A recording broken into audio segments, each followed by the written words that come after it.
So hey guys welcome back to channel. Mahagenco technician 3चा पात्र अपात्र आणि विथ असा डीव्हीचा रिझल्ट आलेला आहे. आता डीव्हीचा रिझल्ट म्हणजे डीव्हीचा स्टेटस आलेला आहे. तर जे पात्र आहे किंवा ज्यांच्यामध्ये काही इलिजिबल असं लिहिलेलं आहे तर त्यांचा काही प्रॉब्लेम नाही, त्यांची जॉईनिंग होऊन जाईल. आणि मुलं म्हणत होते माझं महापारेषणमध्ये झालेलं आहे, आता महाजनकोमध्ये पण झालं तर मग मी कोणती जॉईन करू किंवा मग मी पहिले पोलीसमध्ये पण आहे, इकडे पण आहे, मग कोणतं जॉईन करू. म्हणजे डिस्कॉममध्ये आहे, आता महाजनकोमध्ये झालं तर महाजनको जॉईन करू काय.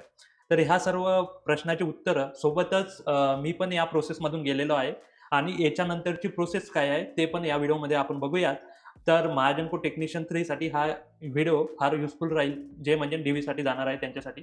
आणि चला तर मित्रांनो सुरू करूया हा व्हिडिओ. आणि आय होप तुमचे जे पण डाऊट्स आहेत ते या व्हिडिओमध्ये क्लिअर होऊन जाईल आणि हा तुमचा शेवटचा व्हिडिओ असेल महाजनको टेक्निशियन 3 साठी. तर चला तर मित्रांनो स्क्रीनवर जाऊ. त्याच्यापूर्वी जे आता 30 एप्रिलला जे नोटिफिकेशन रिलीज झालेलं आहे, ज्याच्यात तुमची लिस्टच आहे, सोबत काही पॉईंट्स आहेत, ते पण आपण एक वेळेस बघून घेऊ, जेणेकरून तुम्हाला थोडी आयडिया होऊन जाईल. महत्त्वाचे पॉईंट्स आहेत ते बघून घेऊ. तर ही जे नोटिफिकेशन होतं तेच होतं, तंत्रज्ञ 3 पदाकरिता उपस्थित सर्व उमेदवारांचे गुण, कागदपत्रे, पडताळणी अंती, पात्र व अपात्र, अतिरिक्त पडताळणी आवश्यक उमेदवारांची यादी. तर जे पात्र आहे ते तर ओकेच आहे, त्यांचं काहीच नाही. अपात्र आहे ते तर गेलेच, काही होऊ नाही शकत. आणि अतिरिक्त पडताळणीवाले जे आहे त्यांच्यासाठी काहीतरी स्कोप आहे. ते जे पण ज्यांच्यासाठी त्यांना अतिरिक्त पडताळणीसाठी ठेवलेलं आहे, ते डॉक्युमेंट्स त्यांनी दिले तर ते पात्र होतील. तसं पण तुम्हाला काही डाउट्स असतील त्याच्यासाठी पण इथे मेन्शन केलेलं आहे, की तुम्ही तिथं म्हणजे कंप्लेंट करू शकता किंवा मग सांगू शकता, की हे माझं स्टेटस आहे आणि मला सपोज अपात्र आणि अतिरिक्त पडताळणीवालेच तिथे करणार ना, त्यांनाच प्रॉब्लेम होणार. तर ते पण आहे. तो पण ऑप्शन आहे आपल्याकडे, की तुम्ही तिकडे पुन्हा एक वेळेस याचिका दायर करू शकता. तर बघूयात.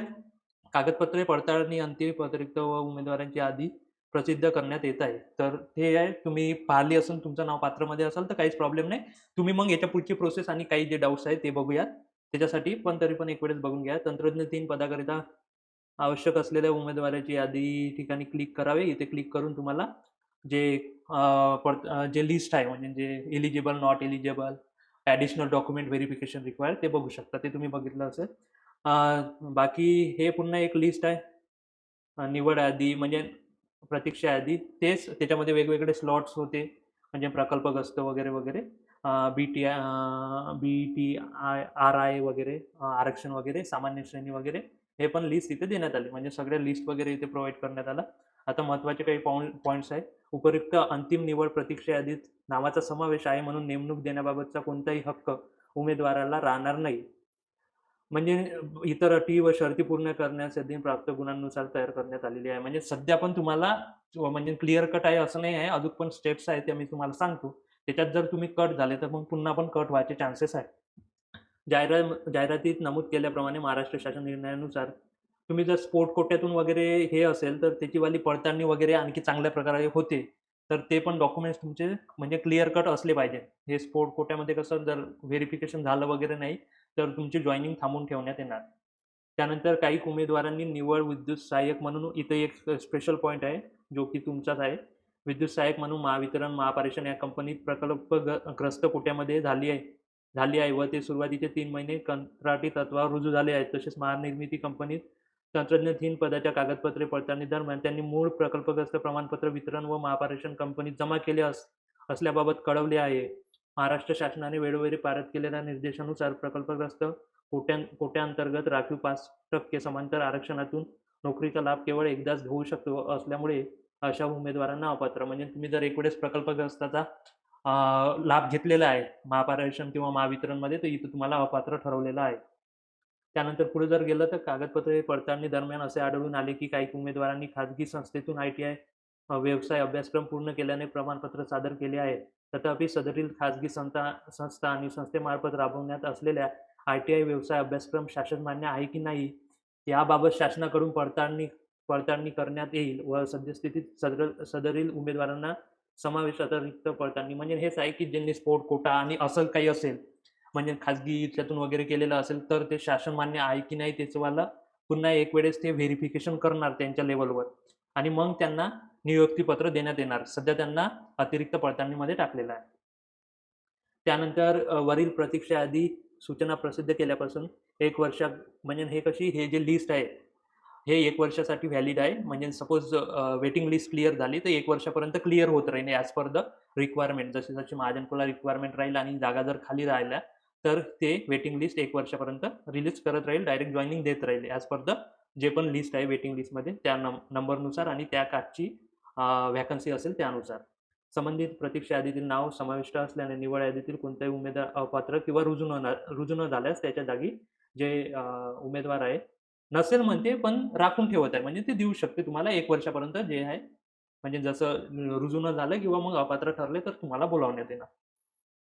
वरील निवड व प्रतीक्षा यादी तयार करताना ज्या उमेदवारास समान गुण प्राप्त झाले आहेत अशा प्रकारे शासन म्हणजे जो मोठा आहे त्यांना घेण्यात आलेला आहे. त्यानंतर म्हणजे असं नाही म्हणू शकत सर त्याला आणि मला सेमच आहे मग त्यालाच घेतलं, तर तो तुमच्याहून मोठा असेल असं म्हटलं आहे.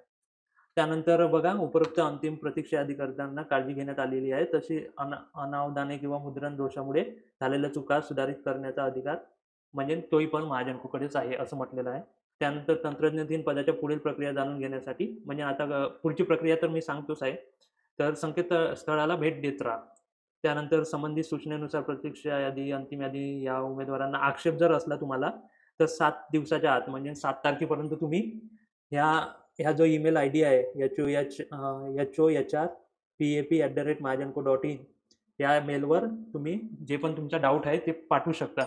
तर 7 दिवसाच्या आत तुम्ही ईमेल वगैरे करून द्या 7 तारखेपर्यंत आणि मग ते कन्सिडर करण्यात येईल आणि तुम्हाला जर तुमचं जर करेक्ट असेल तर मग तुमचं ते सपोज तुम्ही अपात्र चुकीनं ठरवल्या गेले किंवा मग अतिरिक्त पडताळणीमध्ये चुकीनं ठरवल्या गेले, तर तुम्ही ते जे डॉक्युमेंट आहे जे करेक्ट आहे ते फॉलोअप देऊ शकता त्यांना आणि ते मग तुम्हाला पात्र ठरवून देणार आणि तुमचे जे जॉईनिंग लेटर आहे ते लवकर येणार. आता हेच आहे पुढची प्रोसेस काय आहे किंवा कसे काय राहणार. तर हे पुढची प्रोसेस करण्यासाठी खाली येऊन जाऊ आपण एका नावानं. तर आमचं जेव्हा महाजनकोचा एईचा होता ना एईचा, आता जशी तुमची लिस्ट लागली ना हे पात्र अपात्र डॉक्युमेंट व्हेरिफिकेशन नंतर, तशीच लिस्ट आमची 17 ऑक्टोबरला लागलेली होती. जशी ही लिस्ट लागली आहे ना तुमची 30 एप्रिलला, तशीच हे 17 ऑक्टोबरला लागली होती. 30च एप्रिल होतं ना. तर अशीच तुमच्यासारखी लिस्ट आमची 17/10/2023ला लागली होती. मग जॉइनिंग लेटर आम्हाला आले होते 29 डिसेंबर 2023ला. म्हणजे 10, 11, 12 सपोज 11 आणि हे 12 टुंग जवळपास 2 महिन्यानं मग जॉइनिंग लेटर आले. आता जॉइनिंग लेटर आता ते कमी जास्त होऊ शकते. डायरेक्ट रिक्रुटमेंट आहे. तुमची पण रिक्रुटमेंट मोठी होती तर मे बी तुम्हाला एवढा टाईम लागू शकतो. जस्ट हा रेफरन्स आहे. 1-2 महिन्यांनी तुमचं जॉइनिंग लेटर येऊन जाईल. त्याच्यानंतर 29 जान 2024 पर्यंत जॉइन करा असं ह्या जॉइनिंग लेटरमध्ये म्हटलं गेलेलं होतं. ठीक आहे. तर तुम्हाला आता 30 एप्रिल आहे. एप्रिल ते मे, मे ते जून म्हणजे 30 जूनपर्यंत येणार कन्सिडर करू जॉइनिंग लेटर आणि जून, जुलै 30 जुलैपर्यंत जॉईन व्हा असं म्हणणार. आता जॉईन व्हा म्हणजे नेमकं काय आहे? तर त्यामध्ये कसं एक्स्ट्रा काही डॉक्युमेंट्स द्यावे लागते. तुमचा जो ओरिजिनल सेट आहे डीव्हीसाठी नेला तो प्लस त्यांचा एक सेट राहते ज्याच्यात अटेस्टेशन फॉर्म राहते. अटेस्टेशन फॉर्म, त्यानंतर पोलीस व्हेरिफिकेशन सर्टिफिकेट, त्यानंतर एक मेडिकल सर्टिफिकेट द्यावं लागते. मेडिकल सर्टिफिकेट कसं होते हे महत्त्वाचं आहे. तर जेव्हा तुम्ही हे सगळे डॉक्युमेंट्स घेऊन जाणार तिथे तुम्हाला एक मेडिकल सर्टिफिकेट घ्यायसाठी एक फॉर्म वगैरे देण्यात येईल. तो फॉर्म घेऊन तुम्ही स्पेसिफिक डॉक्टरकडे किंवा मग हॉस्पिटलमध्ये जायचं आहे. ते तुम्हाला प्रॉपर तुमचं मेडिकल करून घेणार म्हणजे ज्या टेस्ट वगैरे आहेत ते करणार आणि जो फॉर्म महाजनकोवाले देतात त्याच्यावर तुम्हाला लिहून देणार किंवा हा परफेक्ट फिट वगैरे आहे असं. फिट असेल तर फिट, अनफिट असेल तर अनफिट. मग ते सर्टिफिकेट हे मेडिकल सर्टिफिकेट हे ॲफिडेविट किंवा मग घोषणापत्र जे पण राहते आणि पोलीस व्हेरिफिकेशन हे सगळे ॲड करून आम्ही तुमचे जुने डॉक्युमेंट जसे मार्कशीट, कास्ट सर्टिफिकेट वगैरे वगैरे डोमिसाईल वगैरे हे सगळे ॲड करून तुम्ही जर वेगळ्या कोट्यातून वगैरे येणार स्पोर्ट कोट्यातून असेल तर स्पोर्ट्स सर्टिफिकेट, प्रकल्पग्रस्त असेल तर प्रकल्पग्रस्ताचं सर्टिफिकेट हे सगळं ॲड करून पुन्हा एक वेळेस तुम्हाला सेट ऑफ द्यायचा आहे. त्यामध्ये मेडिकल हे ॲफिडेविट म्हणजे त्यांचा एक डॉक्युमेंट राहते तो फिलअप करून द्यायचा राहते. तर हे डॉक्युमेंट्स घेऊन तुम्ही यावाल्या 29 डिसेंबर म्हणजे तुमचं जॉइनिंग लेटर जेव्हा येणार ते 29 जानेवारी यावाल्या कालावधीत तुम्ही जाणार. इथं जर पाहिलं तर 30 जून ते 30 जुलै या कालावधीत तुम्हाला हे सगळं करायचं आहे. हे सगळं केलं म्हणजे तुमचं मेडिकल वगैरे झालं मग त्याच्यानंतर काय होते की ते लिस्ट बॅच वाईज रिलीज करते की बा सपोज N75 असे किंवा मग K75 असे बॅचचं नाव आहे. K for Koradi, N for Nashik. तर हे या कोराडी आणि नाशिकमध्ये ट्रेनिंग होणार. तर ट्रेनिंग किंवा मग ऑन जॉब ट्रेनिंग राहते. क्लासरूम ट्रेनिंग किंवा ऑन जॉब ट्रेनिंग. तर काही बॅचेस डिवाइड म्हणजे डिपेंड करते ते. तर K75 म्हणजे कोराडी सपोज 3 बॅचेस एका टाइमला जाऊ शकते आणि नाशिकमध्ये 2 बॅचेस जाऊ शकते सपोज. टोटल 5 बॅचेस आहेत.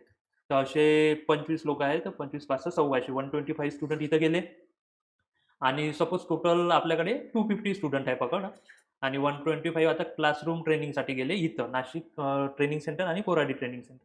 आणि जे 125 जे आहे ते कशासाठी गेले OJT साठी. आता हे OJT म्हणजे ऑन जॉब ट्रेनिंग. तर डायरेक्ट आणि यावाल्या जॉईनिंग लेटरमध्येच मेन्शन राहते की तुम्हाला प्लांट कोणता भेटलेला आहे, तुम्हाला काम कुठं करायचं आहे.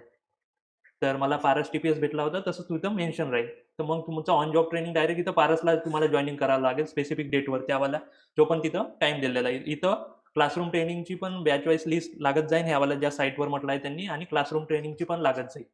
तर तिथं मेन्शन राहील की तुम्हाला या ठिकाणी या दिवशी जायचं आहे. मग तिथं तुम्हाला ट्रेनिंग तिथं पण जिथं OJT वगैरे राहते तिथं पण ट्रेनिंग सेंटर राहते, रिजनल RTC वगैरे.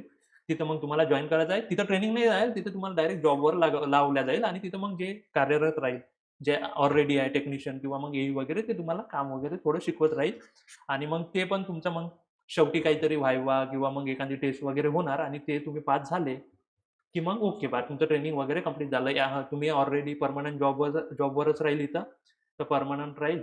आणि तुमचं काही म्हणजे असं नाही आहे ना GET वगैरे. आता इथं कसं राहते GET टू AE बनते ना, तर मग इथं स्टायपंड पण राहते. पण तुमच्या केसमध्ये तसं नाही, तुम्हाला डायरेक्ट फुल पगार भेटेल आणि असं तुमचं ट्रेनिंग वगैरे होणार, एक तर क्लासरूम ट्रेनिंग किंवा मग OJT ऑन जॉब ट्रेनिंग. तर आय होप तुम्हाला हे सगळं किडा-माकोडा समजलेला असेल, की म्हणजे पुढची प्रोसेस काय राहील. याच्या व्यतिरिक्त मला नाही वाटत कोणते डाउट्स तुमचे राहिलेले आहेत. त्यानंतर काही जे आहे, महाट्रान्सको टू महाजानको तुम्ही कसं राहते, आता इथं तुमची पूर्ण सॅलरी भेटेल. सपोज 60,000 तुमची सॅलरी येऊन आली, 60K येऊन आली.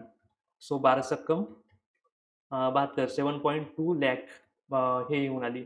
आणि महापारेषण आणि महाविद्युत जे 5-6 महिने राहिले, तर आणि 3 वर्ष कसं राहते, 3 वर्ष हे 20K वरच काम करत आहे जवळपास, 15-20K.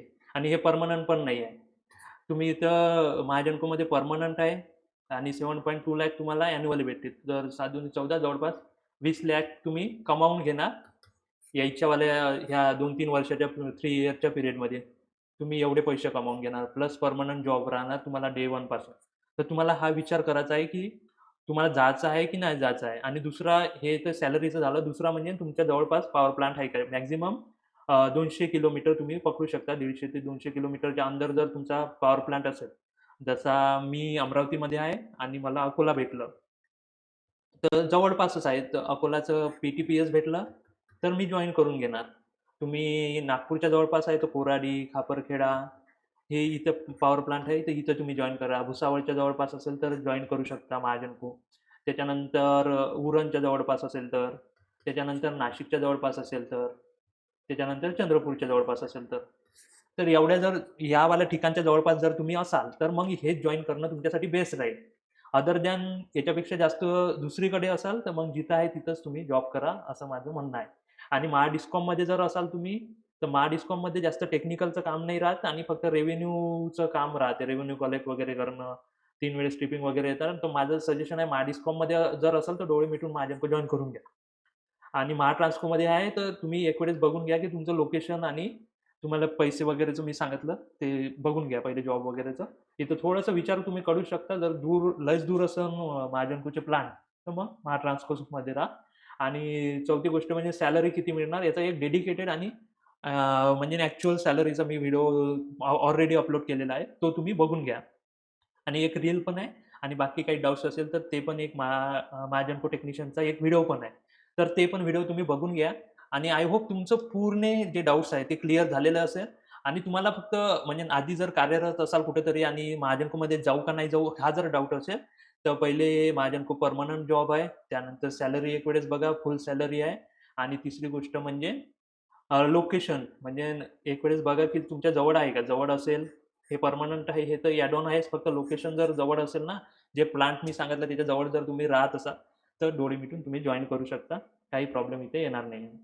तर या व्हिडिओमध्ये मी या प्रोसेसमधून गेलेलं होतं, ते मी तुम्हाला सांगितलं. आय होप तुम्हाला याचा फायदा होणार आणि तुम्ही जॉईन कराल ॲज पर युअर रिक्वायरमेंट, जिथे पण तुम्हाला जॉईन करायचं असेल. आणि सॅलरी स्लिपचा व्हिडिओ एक वेळेस बघून घ्या, तुम्हाला थोडं क्लिअर होऊन जाईल.